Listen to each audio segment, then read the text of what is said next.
ஒரு ஊர்ல சிறந்த பேச்சாளர் ஒருவர் இருந்தாரு. கல்வியில நன்கு தேர்ச்சி அடைஞ்சவர்.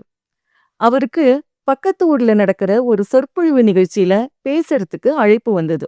கிட்டத்தட்ட 5000 பேர் கலந்துக்கக்கூடிய பெரிய நிகழ்ச்சி அது. அதனால அவரும் சந்தோஷமா ஒத்துக்கிட்டு அதற்கான ஏற்பாடுகளை செஞ்சாரு. நிறைய புத்தகங்கள்ல இருந்து அவர் பேசுறதுக்கான குறிப்புகளை எடுத்துக்கிட்டாரு. சொற்பொழிவு நடக்கிற நாளும் வந்துச்சு. அவரை அழைச்சிட்டு போறதுக்கு ஒரு குதிரை வண்டி அனுப்பப்பட்டிருந்தது.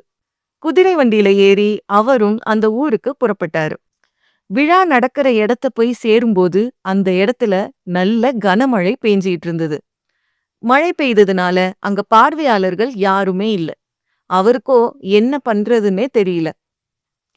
கஷ்டப்பட்டு தயாராகி வந்ததெல்லாம் இப்படி வீணாயிடுச்சே அப்படின்னு நினைச்சு ரொம்ப சோகத்துல இருந்தாரு. என்ன பண்றதுன்னு தெரியாம யோசிச்சவரு கடைசியா அந்த குதிரை வண்டிக்காரர்கிட்டயே என்ன பண்ணலாம் அப்படின்னு கேட்டாரு. அதுக்கு அந்த குதிரை வண்டிக்காரன் சொன்னாரு, ஐயா, என்கிட்ட இது மட்டும் இல்லாம 30 குதிரைகள் இருக்கு. நான் அதுக்கு புல்லு வைக்க போகும்போது எல்லா குதிரையும் வெளியே போய் ஒரு குதிரை மட்டும் இருந்தாலும் நான் அதுக்கு புல்ல வச்சுட்டு தான் வெளியே வருவேன் அப்படின்னு சொன்னாரு. இத கேட்டதும் அவருக்கு யாரோ கன்னத்துல அரைஞ்ச மாதிரி இருந்தது.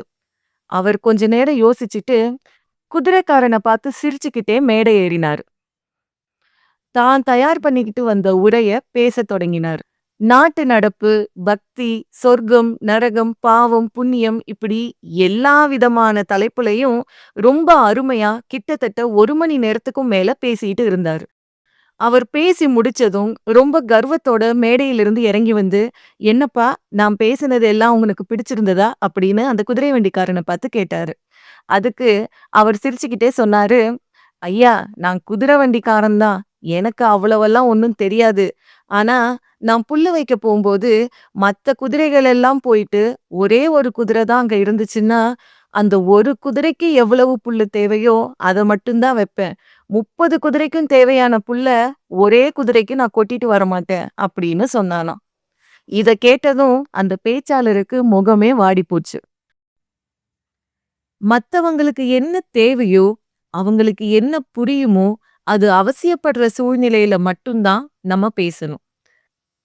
அது இல்லாம நமக்கு 4 விஷயம் தெரியுங்கிறதுக்காக தேவையில்லாத இடத்துல, தேவையில்லாத சூழ்நிலையில அத புரிஞ்சுக்க முடியாத ஒருத்தர்கிட்ட நம்ம பேசும்போது, அவங்க கண்ணுக்கு நம்ம தான் முட்டாளா தெரியும்.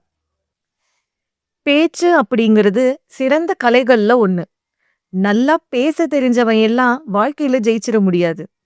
எந்த இடத்துல, எப்போ, என்ன பேசணும், என்ன வார்த்தைகள பயன்படுத்தணும் அப்படின்னு தெரிஞ்சு பேசுறவனுக்கு கண்டிப்பா வாழ்க்கையில தோல்வி அப்படிங்கிறதே இருக்காது. இந்த கதை உங்களுக்கு பிடிச்சிருந்ததுன்னா, என்னுடைய வீடியோவ லைக் பண்ணுங்க. உங்களுடைய ஃப்ரெண்ட்ஸ் அண்ட் ஃபேமிலிக்கு இந்த வீடியோவ ஷேர் பண்ணுங்க. மறக்காம என்னுடைய சேனல் டெய்லி மோட்டிவேஷன் தமிழுக்கு சப்ஸ்கிரைப் பண்ணுங்க. Thank you so much.